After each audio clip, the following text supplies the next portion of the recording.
సగర శంకరావు సభ విజయవంతం కావడంతో వాటిపై విజయంత సభ గురించి ప్రస్తావిస్తున్న కొల్లాపూర్ మండల సగర సంఘం అధ్యక్షులు ఎస్ రామచంద్రయ్య ప్రసంగిస్తున్న దృశ్యం. సగరులకు శంకరావు సభ సగరులో ఉత్తేజాన్ని పెంచిందని ఆయన గోరెడ్డి వెంకన్నతో పాటు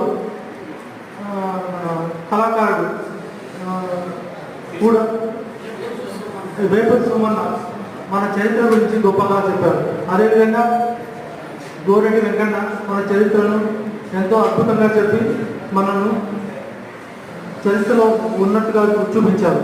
అయితే రాజకీయ నాయకుల్లో శ్రీనివాస్ గౌడ్ మన సగరుల గురించి కూడా రాజకీయంగా ఏ విధంగా ఎదగాలని మాట్లాడారు. బీసీ జాతీయ శ్రీనివాస్ గౌడ్ కూడా అమోఘంగా మాట్లాడి మన సగరులకు చైతన్యపరిచే విధంగా రాజకీయంగా తోడ్పాటు జరిగింది.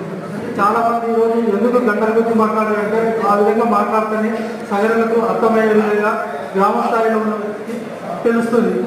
ఆ సభ ఎంతో విజయవంతం కాదో ఒక గౌరవం దక్కింది మన సగరులు నాగరికం సభ వల్ల. ఇది ఈ చరిత్ర ఈ దాంట్లో కూడా రాష్ట్ర నాయకుడు చొరవ అనేది జరిగినది నేను మనస్ఫూర్తిగా అభినందిస్తున్నాను.